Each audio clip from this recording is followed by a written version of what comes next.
Hello, I'm Jim, and welcome to Rallying in America, the Recce Podcast. This podcast is an exploration of a rich history, the stories and memories of those who made and make Rallying in America so great. Enjoy the show.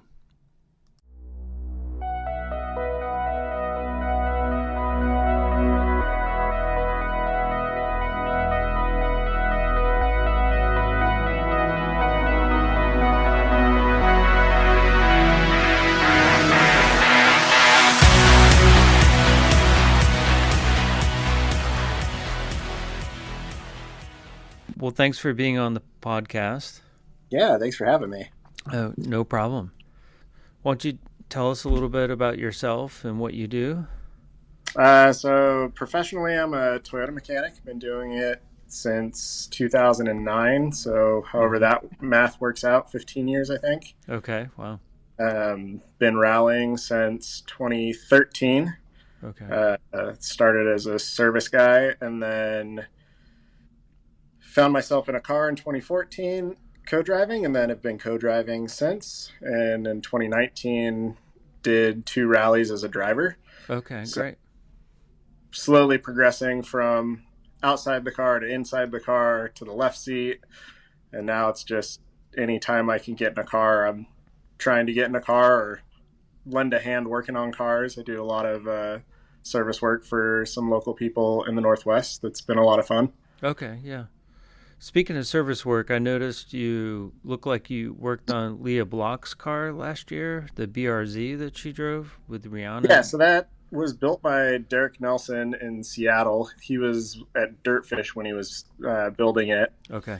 And then he rented it to Leah for a season. And okay, cool. I believe that was between Olympus and Oregon Trail. It was in Seattle on the West Coast, and he needed a hand fixing some stuff. And anytime he needs a hand fixing BRZ stuff, I'm always the person that gets a call. So very cool. Popped in and lended a hand. Very cool. Yeah, and I believe that's the year that Travis Pastrana took the year off, so Rihanna and Gelsomino was available to co-drive with Leah. That's really cool. Yeah, and Lucy ran the season with Alex co-driving, so it was very cool to see both of them racing still. It was, yeah. Very cool.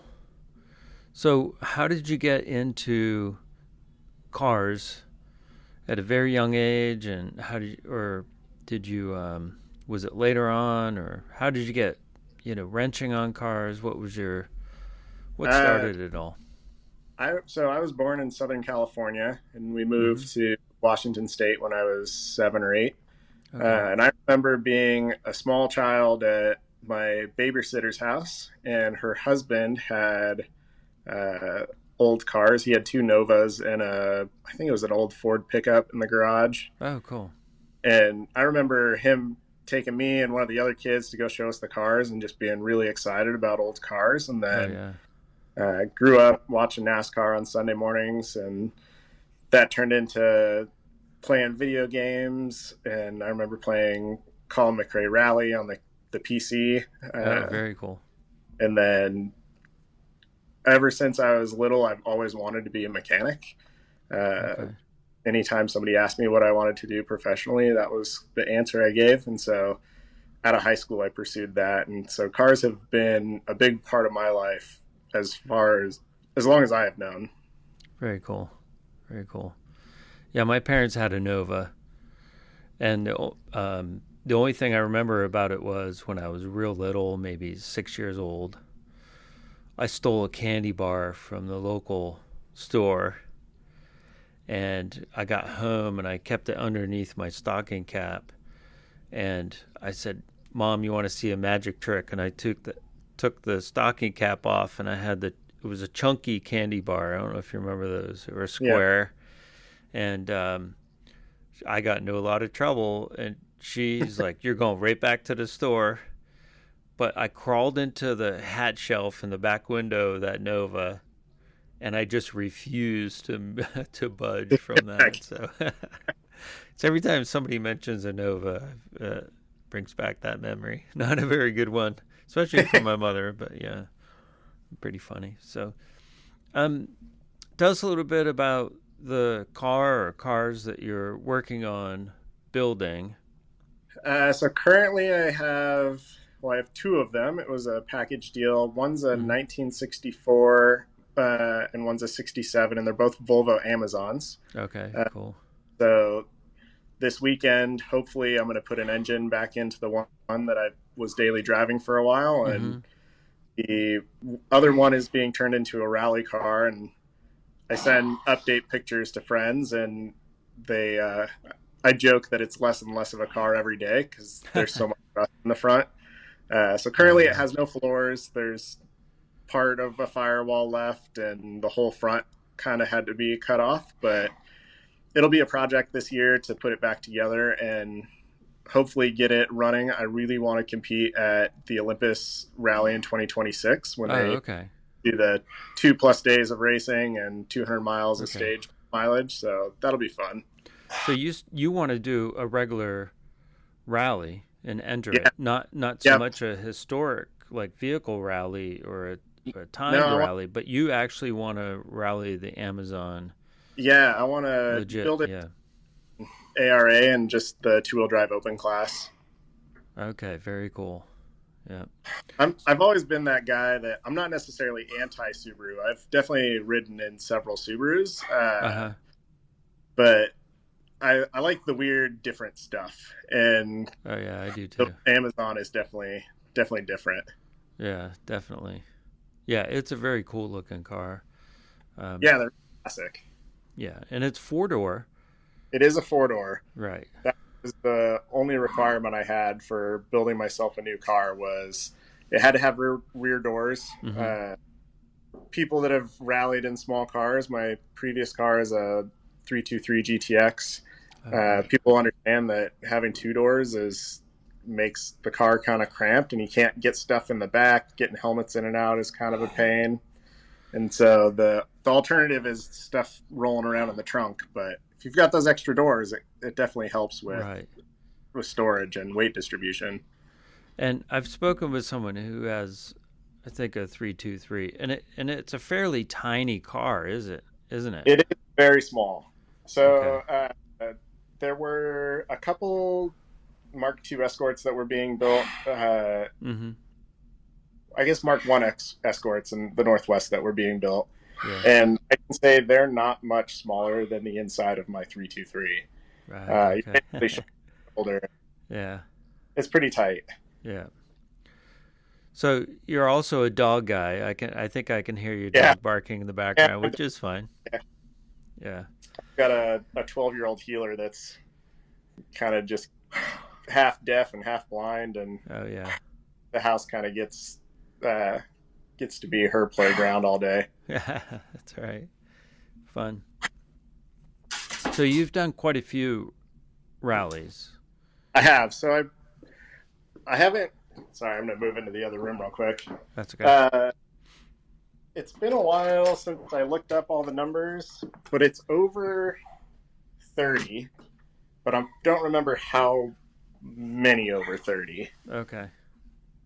And that's over the course of 10 years. So I usually average 2 to 3 rallies a year. Mm-hmm. When I first started, I was racing every rally in the Northwest. So we were doing anywhere from 6 to 8 rallies. So that was a blast. Being Okay. younger and living out of a suitcase was awesome. And then you kind of realize as you get older that living out of a suitcase is kind of a little annoying after a while. Oh yeah, it can be. So slowed down a little bit and bought a house. Okay. Very cool. Um, and I believe you won a rally back in 2019, was it? Yeah, so in 2019, I did 3 events with Jeff Seahorn, and the Mm-hmm. second event we did was the Idaho Rally, and him and I won overall, came in first, Oh, which was an excellent. Okay. experience after 6 years of rallying in Mm-hmm. cars with whoever. I definitely had that reputation of getting in anyone's car for a little bit, Yeah. and so slowly working my way to the front of the field and then ending up in that car and winning overall was a really cool experience.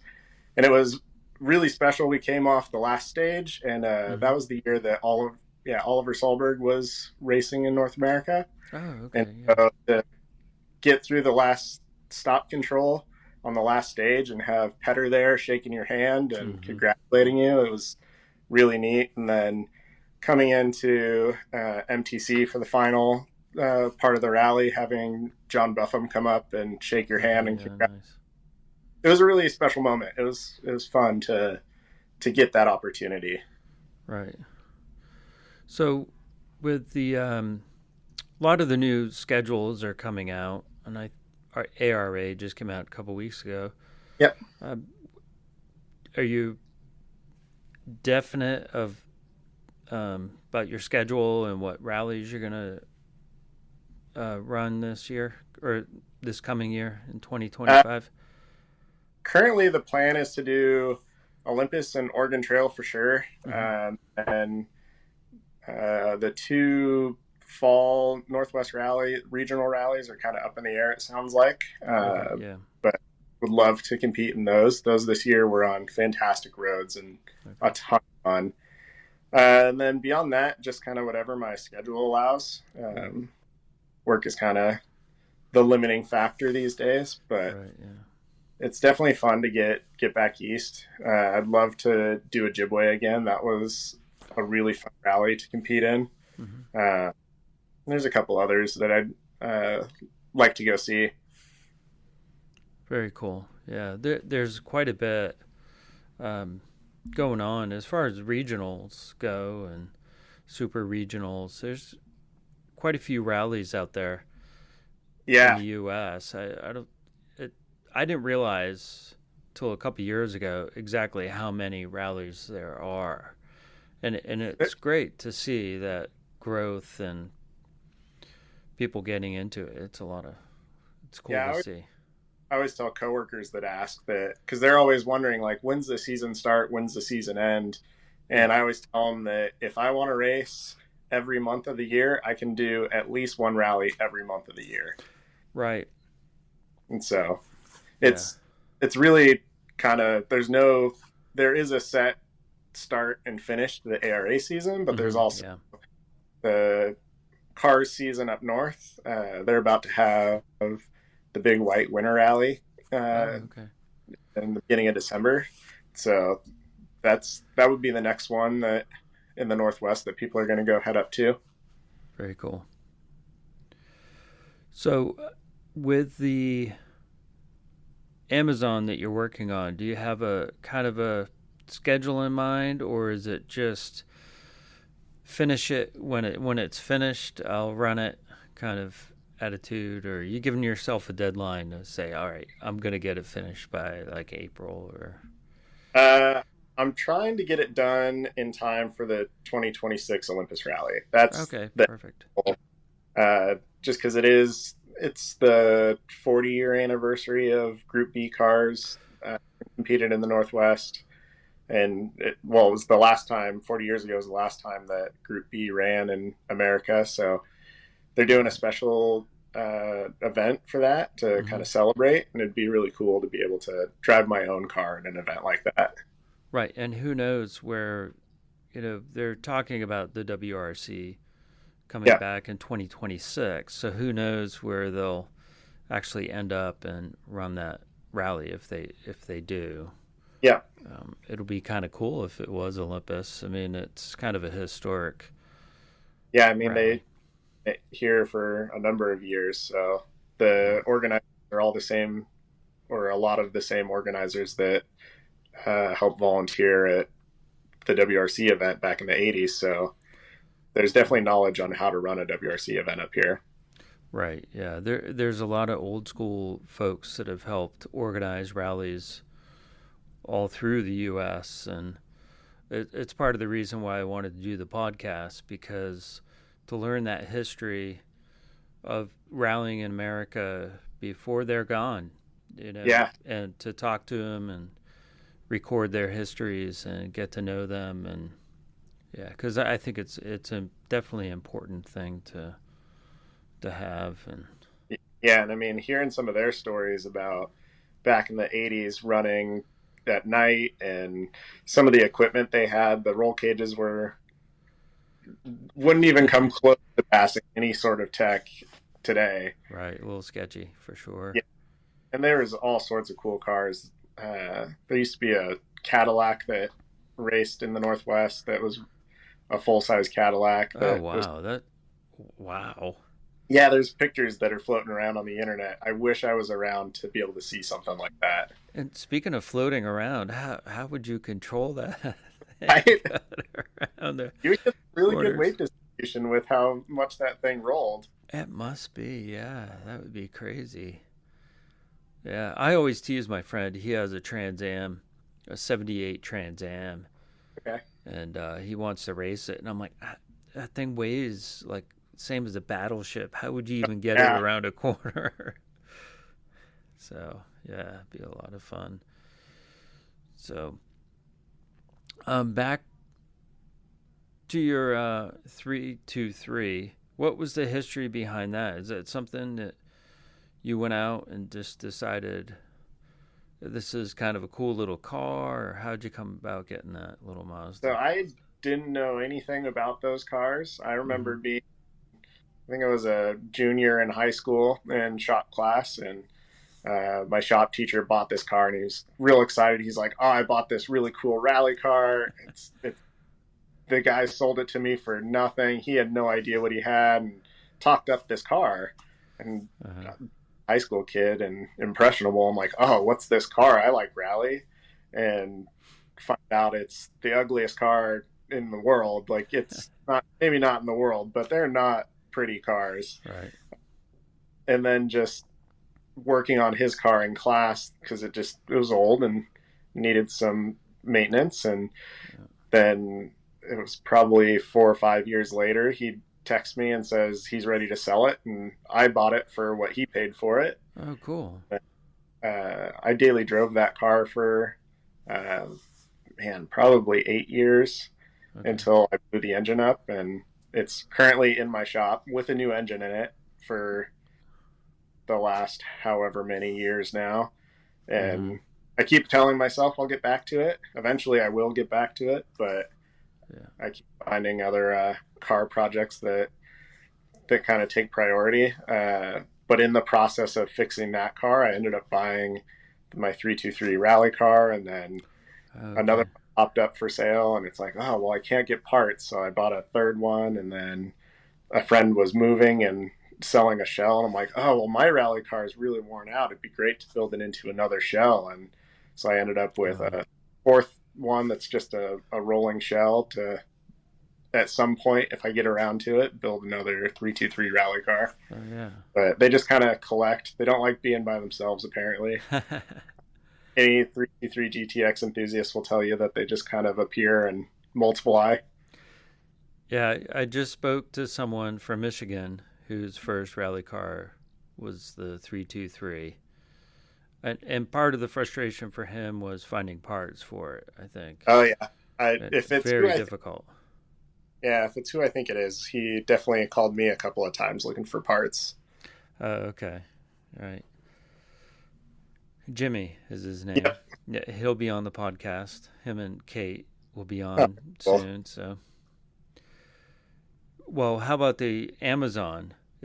Have you been able to find parts for that?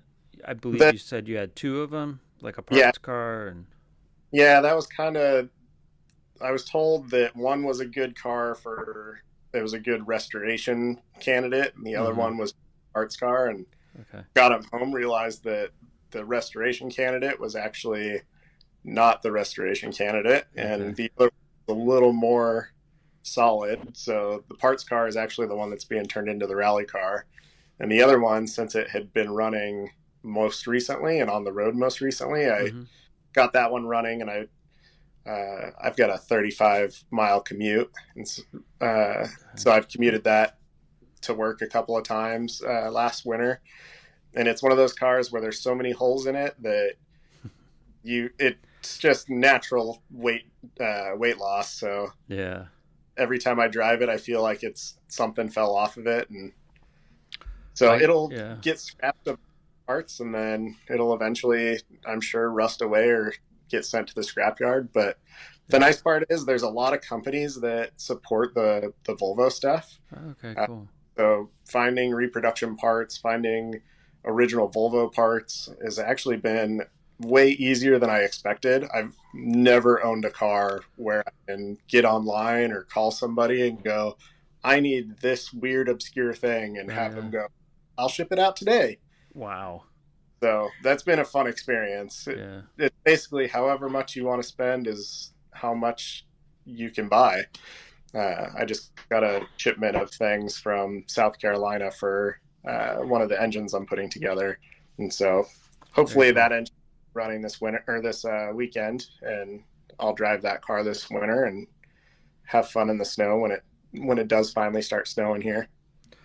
Yeah, I can relate with the rust part, and the body light getting lighter and lighter due to rust. I used to be an XJ owner, and every Okay, time I worked on it and pulled it out of the garage, it'd be a nice big pile of rust yeah, somewhere. I'm like, where did that come from? Yeah. yeah. Don't matter how often or how frequently I sweep. Every time I'm done working on that car, there's a nice outline of where it's been sitting, and Yeah. Oh, I've been there. Yeah. So cool. So, do you have someone that you are consistently driving with now? Um, whether it's most recently. co-driver or Yeah, most recently I've been co-driving for Peter Guigenti down. He's from the Bay Area. We oh, were okay, racing in one of the, I guess it would be an E36 BMW Compact, the okay, 318 T. So that was a lot of fun. We were racing that. It's a rear-wheel drive car, and he actually traded that car for Evo 10. So this year, hopefully, we'll be racing in an Evo 10, and so that'll okay, be cool. quite the step up and a little bit different, but Hmm. he has some experience and history with Evos, and he's done Targa Newfoundland a number of times in BMWs, and he's raced an Evo up in Canada a couple of times, and so it's Very something cool. he's comfortable with and knowledgeable on. So it'll be fun to get in the car and see how that works out for us. Okay, cool. And then how about um, any of your friends or anyone come out and help you with service or just watch the races? Maybe some of your Toyota fellow mechanics will get into rally and start helping you out. Maybe. Yeah, we actually have a guy that just finished Toyota Tech School last year, and ever since he heard that I was into rally, he was like, "Ah, you got to take me to one of those things. I Cool. really got to go." And so last year for Olympus, I called him and I was like, "Hey, you want to come work on a BMW for the weekend and just kind of make sure the wheels don't fall off?" And he came out and did a great job. And he Perfect. said that all excited to come out again this year. And so we'll see if we can. I can't steal too many people from work, but we'll see I if can we can imagine. Yeah. try out. But Well, I know when I went to STPR in 2022, there was a group there from Honda, yeah, and I forget what it was that they ran, but I guess probably Honda agreed to let them go and take a car, but there were specific guidelines where they had to um, do it all on their own time. But they provided the vehicle. Honda provided them the vehicle and that, which I thought was pretty cool. But yeah. it did Uh, go sour, I think, one year where Honda, I think, called a ARA race and said, "Don't let these guys run," because there was some oh, issue with their contract with being employees and that. But oh no. yeah, it was kind of neat. A lot of the fans were cheering them on, and Yeah, they're really cool cars. I've yeah, seen those before. There was a number of years ago where a bunch of the uh, so we Toyota has regional offices, and one of them's located in Portland, just down the street from the airport. mm-hmm. And one year, a bunch of the engineers that worked at the Portland region office got together in a Celica, an old '90s Celica, Oh, cool. and competed at Oregon Trail. And So it was fun racing and then being back at service and looking around and go, oh, I know you, but from my other life back home working on cars. And it Yeah, was fun to run into people from my professional life at a rally, also competing at a rally. that's cool. What that kind of brings up a question I was asking a friend of mine. Uh, Here in North America, ARA seems to be pretty Subaru dominant. So Yeah. I always wonder why, you know, I think it would be good for the sport if other manufacturers would get more involved with maybe competing. Um, Especially like maybe Ford. They're from America. They have M Sport, their rally division. I always thought, why don't they just send a couple of cars over or one car? And so, what's your opinion on that? Do you think it would help if other manufacturers, especially like a American-based company like Ford, got into rally? Well, so back in the SCCA days, there was actually a lot more manufacturer Okay. teams raced. And then as like the internet came in and everybody was watching stuff on TV, there used to be rally on TV, and Mm-hmm. then that kind of got replaced with other things. And so the media publicity isn't as big. It's slowly making a comeback, Okay. which is good to see. But that's kind of what, in my opinion, what pushed a lot of the manufacturers out. Um, having a Toyota background, Toyota did actually sponsor a team with a RAV4 for a season, or possibly Okay. it might have been 2 seasons actually. And then in 2020, they built all-wheel drive Prius that ran as a exhibition car. Okay. And so since ARA doesn't have any hybrid rules and the rule set doesn't really support any hybrid vehicles, it was just run as an exhibition vehicle. Got it. But they've always kind of more recently been pushing for their vehicles in a sport like this to show the reliability and here's what they're capable of. Right. But ultimately, that didn't really go super far. I don't think they got the return on their investment that they were expecting. Um, that's the hardest part, though, is figuring out how to make it worthwhile for a manufacturer. Mm-hmm. NASCAR and stuff like that, that's televised, that you can put it down to the minute of this vehicle or this brand was on TV Right. for Right. this many seconds. This is how much ad dollars they got for that. It's much easier for a manufacturer to go that way because uh, there there's more data to support it. Yeah. Where rally is kind of hard. I mean, if you crash the first stage, the car's not going to be seen the rest of the weekend, and so Right. Right. kind of holding out, hoping that enough photographers got pictures of the car before you DNF'd. Right. Right. Makes sense. Yeah, it makes total sense. And so yeah, the answers that thought I had. So well, I wish you the best of luck next year. Thank you. So I would like to get back in touch with you next year and maybe see how your season went and have another chat and see how you've progressed with the Amazon and your other projects. So Yeah, yeah, it'd be a blast. Maybe we can get you out to a Northwest rally sometime. I definitely want to get out to the Northwest, and my wife really is pushing me to travel some Yeah, more coming up. So yeah, it's definitely in the works. So definitely a different experience on the west side of the country versus uh, out by you. The roads are different, and the scenery is a bit different as well. yeah, I would look.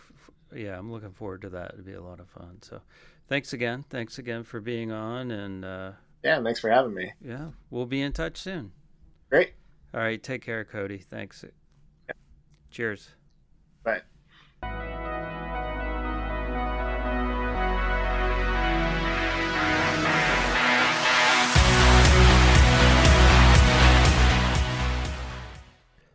If you'd like to be on the podcast, you can email me jim@jimboothdesigns.com, or message me through Facebook at Rallying in America, the Recce Podcast, or Instagram, rallying_in_America. Special thanks to our sponsor for this episode, Brady Instruments, pro-grade, handmade, professional fuel hydrometers. Visit bradyinstruments.com for all of your fuel testing needs. And remember, don't be a fool. Check your fuel. Thanks to Toontank and the artist Nuclear Wave and their song In Drive for the podcast theme music.